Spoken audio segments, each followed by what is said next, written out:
ওম শান্তি। আজকের এই মুরলি মন্থনে সকল রুহানি ভাই ও বোনেদের অনেক অনেক স্বাগত জানাই। ওম শান্তি, সবাইকে স্বাগত। আজকে আমাদের এই মন্থনের মূল উৎস হল ১৭ই মার্চ ২০২৬-এর প্রাতঃ মুরলি। আর আজকের লক্ষ্যটা কিন্তু ভীষণ ইন্টারেস্টিং। বেশ গভীর একটা বিষয় আজকে। একদম। কিভাবে একজন মানুষ সত্যিকারের পিতার কথা শুনে এই চরম হতাশার জগতেও একদম নর থেকে নারায়ণ হয়ে উঠতে পারে, সেটাই আজ আমরা গভীরে গিয়ে বুঝব। আর এই আলোচনাটা কিন্তু কেবল তাত্ত্বিক নয়, এটা শুধু শোনার জন্য শোনা নয়। রাইট। এটা হলো আত্মাকে কলিযুগের এই অন্ধকার থেকে একেবারে সত্যযুগের আলোর দিকে নিয়ে যাওয়ার একটা ভীষণ ব্যবহারিক বা প্র্যাকটিক্যাল রূপরেখা। ঠিক। আর আজকের আলোচনায় আমরা এমন কিছু প্রাচীন মেথ বা ভুল ধারণা ভাঙতে চলেছি, ধরুন ওই ৮৪ লক্ষ জনির ধারণা বা রাবণের আসল রূপ, যেগুলো যুগ যুগ ধরে মানুষের মনে একটা অহেতুক ভয়ের সৃষ্টি করে রেখেছে। হ্যাঁ, ওই ভয়টাই তো আত্মাকে পঙ্গু করে দেয় আসলে। তো চলুন বিষয়টা একটু ভেঙে বোঝা যাক। মুরলীতে পরমপিতার কাছ থেকে ২১ জন্মের একটা অকল্পনীয় উত্তরাধিকার বা ইনহেরিটেন্স পাওয়ার কথা বলা হয়েছে। পরম উত্তরাধিকার। আর বলা হয়েছে এই উত্তরাধিকার পাওয়ার শর্ত হল পরশ বুদ্ধি বা গোল্ডেন ইন্টেলেক্ট অর্জন করা, আর এর জন্য নাকি দেহের সমস্ত সম্বন্ধ ভুলে যেতে হবে। ঠিক এই জায়গাটি কিন্তু সাধারণ মানুষের সবচেয়ে বেশি খটকা লাগে। একদম। সাধারণ দৃষ্টিতে শুনলে মনে হয় এটা তো চরম মাত্রার পলায়ন বৃত্তি বা স্কেপিজম। হ্যাঁ, সংসার ছেড়ে পালানোর মতো শোনায়। রাইট। মানুষ সংসার জীবনে থাকবে, অফিসে বসের বকুনি খাবে, মাস শেষে ইএমআই বা সন্তানেদের স্কুলের ফি জোগাড় করবে, আর এদিকে ভাববে যে তার কোনো জাগতিক সম্পর্ক নেই। বাস্তব জীবনে এটা কিভাবে সম্ভব? খুব স্বাভাবিক একটা সংশয়, কারণ এই ভুলে যাওয়া শব্দটাকে আমরা প্রায়শই উদাসীনতার সমার্থক হিসেবে ধরে নিই। কিন্তু সদ্গুরুর শ্রীমতের গভীরে গেলে দেখা যায় এখানে অ্যাক্টর এবং কস্টিউম অভিনেতা এবং পোশাকের অত্যন্ত বিজ্ঞানসম্মত একটা উপমা দেওয়া হয়েছে। আচ্ছা, অভিনেতা আর পোশাক বিষয়টা একটু বুঝিয়ে বলবেন? ধরুন একজন পেশাদার এবং খুব দক্ষ অভিনেতার কথা। সে যখন শেক্সপিয়ারের কোনো নাটকে হ্যামলেটের চরিত্রে অভিনয় করে, তখন সে কিন্তু মঞ্চে কাঁদে, হাসে, অন্য অভিনেতাদের সাথে গভীর সম্পর্ক ফুটিয়ে তোলে। হ্যাঁ, মঞ্চে সে ১০০% নিখুঁত থাকে। একদম। কিন্তু তার মনের একদম নিভৃত কোণে সবসময় এই সত্যটা জাগ্রত থাকে যে সে হ্যামলেট নয়। এই ভারী পোশাক বা মুকুট তার আসল পরিচয় নয়। সে জানে যে নাটক শেষে তাকে তার নিজের জীবনে ফিরে যেতে হবে। সে চরিত্রার ভেতরে পুরোপুরি প্রবেশ করেও মানসিকভাবে সম্পূর্ণ ডিটাচড বা নির্লিপ্ত থাকে। ঠিক তাই। যদি সে সত্যি নিজেকে হ্যামলেট ভেবে বসে, তাহলে তো নাটক শেষে তাকে সোজা পাগলাগারদে যেতে হবে। একদম তাই। আমি এটাকে একজন সার্জনের সাথেও তুলনা করতে পারি। ধরুন একজন সার্জন যখন তার নিজের কোনো আত্মীয়র অপারেশন করেন, তখন অনেক সময় তার হাত কাঁপে। হ্যাঁ, কারণ সেখানে ইমোশনাল অ্যাটাচমেন্ট বা মোহ কাজ করে। ঠিক যখন তিনি নির্লিপ্ত থাকেন, তখন তার স্কিল সর্বোচ্চ পর্যায়ে কাজ করে। চমৎকার একটা উপমা দিয়েছেন। ঠিক এটাই হলো সেই পরশ বুদ্ধির মেকানিজম। এই মানবদেহ এবং জাগতিক সম্পর্কগুলো হলো আত্মার এক একটা পোশাক মাত্র। এটা একটা কস্টিউম। পরিবারে থাকা, পেশাগত দায়িত্ব পালন করা, এগুলো সবই এই বিশ্ব নাটকের এক একটা দৃশ্য। সমস্যাটা শুরু হয় তখন যখন মানুষ এই পোশাকটাকেই তার আসল পরিচয় ভেবে বসে। লেবেলগুলোকেই নিজের সত্তা ভেবে নেয়। হ্যাঁ, তখন চারপাশের ছোটখাটো সমালোচনা, রাগ বা অপমান তাকে মানসিকভাবে একদম বিধ্বস্ত করে দেয়। কিন্তু যখন কেউ ভেতর থেকে এই আত্মিক অন্তর্দৃষ্টি বজায় রাখে যে আমি কেবল একটা চৈতন্য শক্তি, এই শরীরের একজন অতিথি মাত্র, তখন তার বুদ্ধিতে আর জাগতিক আবেগের মোর্চে পড়ে না। একদম। বুদ্ধি তখন সোনার মতো খাঁটি আর পরিষ্কার সিদ্ধান্ত নিতে পারে। এটাই হলো সেই শ্রীমত যা আত্মাকে পরশবুদ্ধি করে তোলে। দারুণ। এই মেকানিজমটা তো বেশ পরিষ্কার হলো, কিন্তু এই তত্ত্বে একটা লজিক্যাল ফাঁক থেকে যাচ্ছে বলে আমার মনে হয়। হ্যাঁ, কিরকম? মুরলীতে বলা হচ্ছে এই বিশ্ব নাটকের শুরুতে, সত্যযুগে, আত্মারা ছিল একদম পারফেক্ট অভিনেতা। তারা ১৬ কলায় সম্পূর্ণ ছিল। সুতপ্রধান অবস্থা। তাহলে সেই পারফেক্ট অবস্থায় হঠাৎ করে পতন হলো কিভাবে? একটা সম্পূর্ণ পবিত্র এবং শক্তিশালী সত্তা হঠাৎ করে স্ক্রিপ্ট ভুলে গিয়ে নিজেকে পোশাক ভাবতে শুরু করল কেন? এটা তো কোনো যুক্তিতেই মেলে না। আসলে এই পতনের পেছনের বিজ্ঞানটা বুঝতে হলে আমাদের এন্ট্রোপি বা শক্তির স্বাভাবিক ক্ষয় হওয়ার নিয়মটা বুঝতে হবে। আধ্যাত্মিক জগতেও কিন্তু এই নিয়ম খাটে। আচ্ছা। এই পতনটা কিন্তু এক রাতে বা হঠাৎ করে হয়নি। এটাকে একটা ব্যাটারির উদাহরণ দিয়ে খুব সহজে বোঝা যায়। ধরুন একটা নতুন সম্পূর্ণ চার্জ হওয়া স্মার্টফোনের ব্যাটারির কথা। শুরুতে তো এর পারফরম্যান্স থাকে একদম নিখুঁত। হ্যাঁ, কোনো ল্যাগ থাকে না। ব্যাকগ্রাউন্ডে 10টা অ্যাপ চললেও ফোন একদম স্মুথ চলে। ঠিক। সত্যযুগের পবিত্র আত্মারাও ঠিক সেই 100% চার্জ থাকা ব্যাটারির মতো ছিল। তারা সম্পূর্ণ আধ্যাত্মিক শক্তিতে ভরপুর ছিল। কিন্তু হ্যাঁ, সময় তো এগিয়ে চলে। একটি জন্ম থেকে আরেকটি জন্মে যাওয়ার পথে এই দুনিয়ার মঞ্চে যখন তারা বারবার অবতীর্ণ হয়ে কর্ম করতে থাকে, তখন ধীরে ধীরে সেই আধ্যাত্মিক ব্যাটারি ডিসচার্জ হতে শুরু করে। মানে এনার্জি লেভেল কমতে থাকে। একদম। সত্যযুগ থেকে ত্রেতাযুগ হয়ে যখন নাটকের অর্ধেক সময় পার হয়ে যায় আর দাপর যুগ আসে, তখন আত্মার সেই আদিশক্তি একটা ক্রিটিক্যাল লেভেলে নেমে আসে। ওহ, আচ্ছা। আর এই শক্তি কমার ফলেই আত্মিক স্মৃতি জায়গাটা দুর্বল হয়ে পড়ে। মানুষ নিজের চৈতন্য পরিচয় ভুলে স্থূল শরীরকে নিজের অস্তিত্বের কেন্দ্রবিন্দু বানাতে শুরু করে। তার মানে যখন ব্যাটারির চার্জ কমে যায়, সিস্টেম দুর্বল হয়ে পড়ে, ঠিক তখনই বাইরের ভাইরাসের আক্রমণের সুযোগ তৈরি হয়। খুব সুন্দর বলেছেন। আর এই ভাইরাসটাই কি আমাদের সেই বহু প্রতীক্ষিত রাবণ? মানে মুরলিতে যেমন খুব স্পষ্টভাবে বলা হয়েছে, রাবণ কোনো 10 মাথাওয়ালা দৈত্য নয়। না, রাবণ বাইরের কোনো চরিত্রই নয়। ছোটবেলা থেকে আমরা যে গল্প শুনে এসেছি তার আধ্যাত্মিক অর্থ তো সম্পূর্ণ আলাদা। রাবণ হল মানুষের ভেতরের 5টি নারী এবং 5টি পুরুষ বিকার। একদম সঠিক বিশ্লেষণ। কাম, ক্রোধ, লোভ, মোহ এবং অহংকার। এই বিকারগুলো মিলেই হল সেই রাবণ। হ্যাঁ, রাবণ আসলে মানব চেতনার পতনের একটা গভীর রূপক। যখন আত্মার শক্তি সরবরাহ কমে যায়, তখন সীতারূপী আত্মা পরমাত্মার নির্দেশ বা শ্রীমতের লক্ষণরেখা পার করে ফেলে। সেই বিখ্যাত লক্ষণরেখা। আর এই লক্ষণরেখাটি আর কিছুই নয়, এটি হলো আত্মিক স্মৃতি এবং পবিত্রতার সীমারেখা। অর্থাৎ যখনই আত্মা নিজেকে শরীর ভাবতে শুরু করে, তখনই সে ওই 5 বিকাররূপী রাবণের সীমানায় পা রাখে। ঠিক তাই। দেহ অভিমানের জগতে পা রাখার সাথে সাথে কাম, ক্রোধ, লোভের মতো বিকারগুলো তাকে গ্রাস করে। আর এর ফলস্বরূপ সে স্বর্গ থেকে ছিটকে পড়ে সোজা শোকবাটিকায়, মানে এই দুঃখ ও যন্ত্রণার জগতে নিক্ষিপ্ত হয়। আর কলিযুগে এসে তো ব্যাটারি প্রায় শূন্যের কোঠায়। একদম 0%। আর সে কারণেই আজ চারিদিকে এত হানাহানি, দুর্নীতি আর মানসিক অশান্তি। আর এই শোক বাটিকায় আটকে পড়ার পর মানুষ যখন বাঁচার পথ খোঁজে, শান্তি খোঁজে, তখন সে জাগতিক গুরুদের শরণাপন্ন হয়। হ্যাঁ, মানুষ মনে করে গুরুরাই তাদের এই চক্র থেকে বের করবে।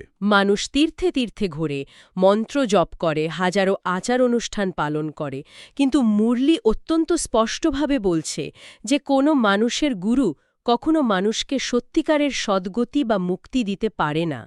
এর পেছনের যুক্তিটা কি? এর পেছনের যুক্তিটা অত্যন্ত বাস্তব। ধরুন, যে ব্যক্তি নিজেই গলা পর্যন্ত কাঁদায় বা এই জন্মমৃত্যুর চক্রে ডুবে আছে, সে অন্য একজনকে কিভাবে উদ্ধার করবে? একজন ডুবন্ত মানুষ তো আরেকজন ডুবন্ত মানুষকে বাঁচাতে পারে না। একদম না। দুজনই একসাথে তলিয়ে যাবে। বাঁচাতে হলে এমন কাউকে দরকার যে ডাঙায় দাঁড়িয়ে আছে। রাইট। আর ঠিক এই জায়গাটাতেই পরমাত্মার ভূমিকা আসে। হ্যাঁ, জাগতিক গুরুরা হয়তো কিছু ভালো নীতিবাক্য বা সাময়িক মন শান্ত করার উপায় বাতলাতে পারেন, কিন্তু আত্মাকে এই দুঃখের চক্র থেকে সম্পূর্ণ বের করার চাবিকাঠি তাদের কাছে নেই। কারণ তারাও এই নাটকের অংশ, আর তাদের ব্যাটারিও তো ডিসচার্জড। ঠিক বলেছেন। কেবল যিনি এই চক্রের সম্পূর্ণ বাইরে আছেন, যিনি কখনো জন্মমৃত্যুর এই পতনের শিকার হন না, অর্থাৎ পরমপিতা পরমাত্মা, কেবল তিনিই পতিত পাবন হতে পারেন। তিনি সেই ডাঙায় দাঁড়িয়ে থাকা সত্তা। হ্যাঁ, যিনি এসে আমাদের আসল পরিচয় স্মরণ করিয়ে দিয়ে আবার ব্যাটারি চার্জ করার পদ্ধতি শিখিয়ে দেন। আর জানেন, মানুষের এই অসহায় অবস্থার সুযোগ নিয়েই সম্ভবত সবচেয়ে বড় ভয়ের ব্যবসাটা তৈরি হয়েছে। কোনটার কথা বলছেন? ওই 84 লক্ষ যোনির মিথটা? একদম। গুরুরা মানুষকে বোঝান যে এ জন্মে পুণ্য না করলে পরের জন্মে কুকুর, বিড়াল বা কোনো কীটপতঙ্গ হয়ে জন্মাতে হবে। এটা একটা মারাত্মক ভুল ধারণা। চিন্তা করা যায়, 100টা জন্ম শুধু মশা হয়ে কাটানো কতটা ক্লান্তিকর। মানে এটা তো হাস্যকর, কিন্তু এই ভয়ের কারণেই তো মানুষের সাথে ঈশ্বরের সম্পর্কটা হয়ে দাঁড়িয়েছে ভয়ের, ভালোবাসার নয়। হ্যাঁ, এই ৮৪ লক্ষ যোনির ভয় মানব মনস্তত্ত্বে এক গভীর ট্রমা সৃষ্টি করেছে। কিন্তু প্রকৃতির একটা খুব সাধারণ নিয়ম বিশ্লেষণ করলেই এই ভুল ধারণাটা তাসের ঘরের মতো ভেঙে যায়। আচ্ছা, সেটা কিরকম? আমের বীজের উপমাটা দেয়া যাক। মাটিতে আমের বীজ রোপণ করলে সেখান থেকে কেবল আম গাছই হয়, সেখান থেকে কখনো বাবলা বা কাঁঠাল গাছ হতে পারে না। প্রজাতির এই ভিন্নতা তো অলঙ্ঘনীয়। একদম। প্রকৃতির বিবর্তনে হয়তো ৮৪ লক্ষ প্রজাতির জীবজন্তু থাকতে পারে, কিন্তু মানবাত্মা কখনোই তার প্রজাতি পরিবর্তন করে না। অর্থাৎ মানবাত্মা কেবল মানুষের শরীরেই জন্ম নেয়। ঠিক তাই, কোনো পশু পাখির যোনিতে মানুষের আত্মা প্রবেশ করে না, কারণ পশুর মস্তিষ্কও মানবাত্মার জটিল মনস্তত্ত্ব ধারণ করতে সক্ষম নয়। তাহলে এই ৮৪-র হিসাবটা কোথা থেকে এলো? মানবাত্মা এই ৫,০০০ বছরের সীমিত সৃষ্টিচক্রে সর্বোচ্চ ৮৪ বার মানুষের জন্মই গ্রহণ করে। মুরুলিতে এই পুরো মানবজাতির ইতিহাসকে একটি কল্পবৃক্ষ বা বিশাল গাছের সাথে তুলনা করা হয়েছে। বাহ, এই কল্পবৃক্ষের ধারণাটা কি আরেকটু বিস্তারিতভাবে ডিকোড করা যায়? এটা ভিজুয়ালাইজ করতে পারলে বেশ সুবিধে হতো। অবশ্যই। ধরুন একটা বিশাল, প্রাচীন এবং উল্টানো গাছের কথা, যার শিকড় ওপরে এবং ডালপালা নিচে। আচ্ছা, উল্টানো গাছ। এই বৃক্ষের মূল বীজ হলেন স্বয়ং পরমাত্মা। এর একদম শক্তিশালী ফাউন্ডেশন বা গুড়ি হল আদি সনাতন দেবী দেবতা ধর্ম, যা সত্যযুগ এবং ত্রেতা যুগে পৃথিবীতে ছিল। তখন তো গাছটা সম্পূর্ণ সতেজ আর শান্তিময় ছিল। হ্যাঁ, তখন কোনো বিভেদ ছিল না, একটাই ধর্ম, একটাই ভাষা। এরপর সময়ের সাথে সাথে বৃক্ষটি বড় হতে থাকে। আর দাপর যুগ থেকে অন্যান্য ধর্মের শাখা প্রশাখা গজাতে শুরু করে, তাই না? ঠিক, মূল গুড়ি থেকে ইসলাম, বৌদ্ধ, খ্রিস্টান ইত্যাদি শাখা বেরোয়। গাছটা আরও বিস্তৃত হয়, পাতা বাড়ে, মানে জনসংখ্যা বাড়ে। বিভিন্ন মতাদর্শের জন্ম হয়। আর বর্তমানে কলিযুগের অন্তিমে এসে এই মানববৃক্ষটি সম্পূর্ণ জরাজীর্ণ হয়ে গেছে। এর শাখাগুলো একে অপরের সাথে দ্বন্দ্বে লিপ্ত, পাতা শুকিয়ে গেছে। তার মানে দুনিয়ার এখন যে এত যুদ্ধ, মহামারী, অশান্তি, সেটা এই জরাজীর্ণ মানব বৃক্ষেরই চূড়ান্ত রূপ। একদম। গাছটা আক্ষরিক অর্থেই মরে যাচ্ছে। আর প্রকৃতির নিয়ম হল, যখন কোনো গাছ এত পুরনো হয়ে যায়, তখন তাকে নতুন করার জন্য আবার সেই বীজের প্রয়োজন হয়। আর সেই জন্যই পরমপিতাকে এই কলিযুগের শেষে অবতীর্ণ হতে হয়। হ্যাঁ, যাতে তিনি সেই শুকিয়ে যাওয়া গাছের বদলে নতুন করে শত প্রধান গাছের চারা রোপণ করতে পারেন। তো যেহেতু এটা পরিষ্কার হয়ে গেল যে এই জরাজীর্ণ জগতে এটি আত্মার অন্তিম বা ৮৪তম জন্ম, তাই এখনকার প্রতিটি মুহূর্ত অত্যন্ত ক্রিটিক্যাল। ভীষণ ক্রিটিক্যাল। মুরলিতে এই সময়ে পাপকর্ম থেকে বেঁচে একটা পবিত্র জীবনযাপন করার কথা বলা হয়েছে, যাকে বলা হচ্ছে প্রকৃত বৈষ্ণব। প্রকৃত বৈষ্ণব। আমরা তো সাধারণত বৈষ্ণব বলতে খাদ্যাভ্যাসের পরিবর্তন বা গলায় মালা পরাকে বুঝি, কিন্তু এখানে তো মনে হচ্ছে ব্যাপারটা অনেক গভীর। ঠিক ধরেছেন। কেবল খাদ্যাভ্যাস পরিবর্তন করে কেউ আত্মিক স্তরে পবিত্র হতে পারে না। এর জন্য প্রয়োজন আধ্যাত্মিক অলঙ্কার বা সজ্জা। যদি আমরা বিষ্ণুর অলঙ্কারগুলোর দিকে তাকাই, তাহলে এর অর্থ বুঝতে পারব। ছবিতে বিষ্ণুর ৪ হাতে শঙ্খ, চক্র, গদা এবং পদ্ম দেখা যায়। সাধারণ দৃষ্টিতে তো এগুলোকে যুদ্ধের অস্ত্র মনে হয়। কিন্তু এগুলো কোনো জাগতিক যুদ্ধের অস্ত্র নয়। এগুলো হল মনস্তাত্ত্বিক যুদ্ধের ঢাল এবং তলোয়ার। তাহলে এগুলোর আসল মেকানিজমটা কি? মানে গদা বা পদ্মফুল দিয়ে আমরা ভেতরের বিকারের সাথে লড়াই করি কিভাবে? প্রতিটি অলঙ্কারের একটা নির্দিষ্ট ব্যবহার রয়েছে। যেমন শঙ্খ হল জ্ঞানের সত্য ধ্বনি প্রচার করার প্রতীক। আচ্ছা। যখন কেউ নিজের ভেতরে এবং বাইরে সত্যের আওয়াজ তোলে, তখন অজ্ঞানতার ঘুম ভাঙে। এরপর হল চক্র বা সদর্শন চক্র, মানে নিজের ৮৪ জন্মের পুরো চক্রকে দেখা। একদম। আমি যে একজন পবিত্র আত্মা, সেই আত্ম উপলব্ধি করা। যখন এই চক্রটি বুদ্ধিতে ঘোরে, তখন সেখান থেকে যে মানসিক উইল পাওয়ার তৈরি হয়, সেটাই হলো গদা। ও আচ্ছা। মানে এই গদা দিয়েই নিজের ভেতরের কাম, ক্রোধের মতো বিকারগুলোকে চূর্ণ করা হয়। ঠিক তাই। আর পদ্মফুল, এটার কাজ কি? পদ্মফুল হল সবচেয়ে সুন্দর উপমা। বিজ্ঞানে যেমন লোটাস এফেক্টের কথা বলা হয়, যেখানে পদ্ম পাতার গায়ে কাদা বা জল টিকতে পারে না। Super hydrophobicity. হ্যাঁ, আধ্যাত্মিক জগতেও ঠিক তাই।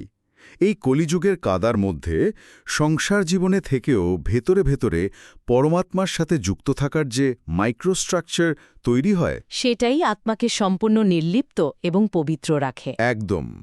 চারপাশের নেতিবাচকতা তাকে আর স্পর্শ করতেই পারে না। যিনি নিজের জীবনে এই 4টে অলংকার ধারণ করেন, তিনিই প্রকৃত বৈষ্ণব। তার মানে পদ্মপাতা কাদা এড়িয়ে চলে না, সে কাদার মধ্যেই ফোটে, কিন্তু নিজের চারপাশে একটা অদৃশ্য আবরণ তৈরি করে খুব রাখে। সুন্দর বলেছেন। কিন্তু বাস্তব জীবনে এর প্রয়োগটা কিভাবে হবে? মানে ধরুন অফিসে বা পরিবারে যখন প্রতিনিয়ত অন্য মানুষের নেতিবাচকতা বা সমালোচনার সম্মুখীন হতে হয়। তখন তো রাগ উঠেই যায়। হ্যাঁ, কেউ বাজে কথা বললে তো এই অলংকারী রূপ বা পদ্মফুলের আবরণ কিভাবে ধরে রাখা সম্ভব? এটি প্রতিদিনের জীবনের সবচেয়ে বড় চ্যালেঞ্জ। আর এর জন্য মুরলীতে সমুদ্রের উপমাটা ব্যবহার করা হয়েছে। সমুদ্র?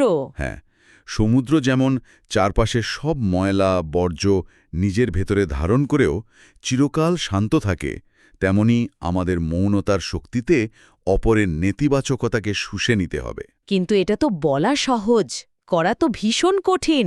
কঠিন, কিন্তু অসম্ভব নয়। এর জন্য দৃষ্টিভঙ্গির আমূল পরিবর্তন প্রয়োজন। দৃষ্টিভঙ্গির পরিবর্তন বলতে ঠিক কি বোঝানো হচ্ছে? যখন কারো সাথে কথা বলা হয়, তখন তার জাগতিক নাম বা নশ্বর শরীরের বদলে তার ভ্রুকুটির মাঝে একটি জ্বলজ্বলে তারার দিকে লক্ষ্য রাখার অভ্যাস করতে হবে। মানে তাকে একটি আত্মা হিসেবে দেখতে হবে? হ্যাঁ, একটি পবিত্র কিন্তু হয়তো পদভ্রান্ত আত্মা হিসাবে দেখতে হবে। যখন কেউ আত্মিক দৃষ্টিতে তাকায়, তখন সামনের মানুষের রাগ বা অহংকার তাকে আর ব্যক্তিগতভাবে আঘাত করে না। তখন আর রিয়্যাক্ট করতে ইচ্ছে করে না। একদম। মুরলীর একটি অসাধারণ স্লোগান আছে, কর্ম এবং যোগের মধ্যে সঠিক ভারসাম্যই হল সব আশীর্বাদ প্রাপ্তির চাবিকাঠি। একদিকে দুনিয়াদারির কাজ নিখুঁতভাবে করা, আর অন্যদিকে আত্মিক স্মৃতিটাও ধরে রাখা। ঠিক তাই। অসাধারণ একটা বিশ্লেষণ। পুরো বিষয়টা যেন আজ একদম পরিষ্কার হয়ে গেল। আমরা পরম পিতার কাছ থেকে পাওয়া উত্তরাধিকারের আনন্দ বুঝলাম। কিভাবে একজন অভিনেতা ডিট্যাচড থেকেও নিখুঁত অভিনয় করতে পারে তার মনস্তত্ত্ব জানলাম। কিভাবে ব্যাটালির মতো ধীরে ধীরে শক্তির ক্ষয় হয় আর রাবণ প্রবেশ করে, তাও উন্মোচিত হল। আর সবচেয়ে বড় কথা, ওই ৮৪ লক্ষ যোনির ভয় থেকেও আমরা মুক্তি পেলাম। একদম। আর সবশেষে আধ্যাত্মিক অলংকারে সজ্জিত হয়ে জীবনের প্রতিটি কর্মে পদ্মফুলের মতো ভারসাম্য বজায় রাখার বিজ্ঞানটাও জানলাম। হ্যাঁ, কারণ এই জ্ঞান কেবল আলোচনার জন্য নয়, এটা প্রতিটি মুহূর্তে জীবনে প্রয়োগ করার জন্য। আজকের এই গভীর মন্থন শেষ করার আগে শ্রোতাদের ভাবনার জগতে একটা নতুন চিন্তার বীজ রোপণ করে যাওয়া যাক। অবশ্যই। আমরা তো দিনের শেষে বাইরের পোশাক খুলে ঘুমাতে যাই, তাই না? ভেবে দেখুন তো, আজ রাতে ঘুমানোর আগে যদি মন থেকে দেহ অভিমানের এই জাগতিক পরিচয়, সমস্ত লেবেল আর সম্পর্কের ভার সম্পূর্ণভাবে নামিয়ে রাখা যায়। দারুণ একটা চিন্তা। যদি মনে করা যায় যে আমি কেবলই এই শরীরের একজন অতিথি, তাহলে আগামীকাল সকালের ঘুম ভাঙার মুহূর্তটা কতটা হালকা আর ঐশ্বরিক হতে পারে, এটা একবার শান্ত মস্তিষ্কে ভেবে দেখার মতো বিষয়। একদম। একটা সুন্দর দিনের শুরু হতে পারে এইভাবেই। আজকের মতো এই রুহানি মন্থন এখানে শেষ করছি। সবার জীবন শান্তিময় এবং আধ্যাত্মিক অলংকারে সুসজ্জিত হয়ে উঠুক। ওম শান্তি। সবাইকে অনেক শুভেচ্ছা। ওম শান্তি।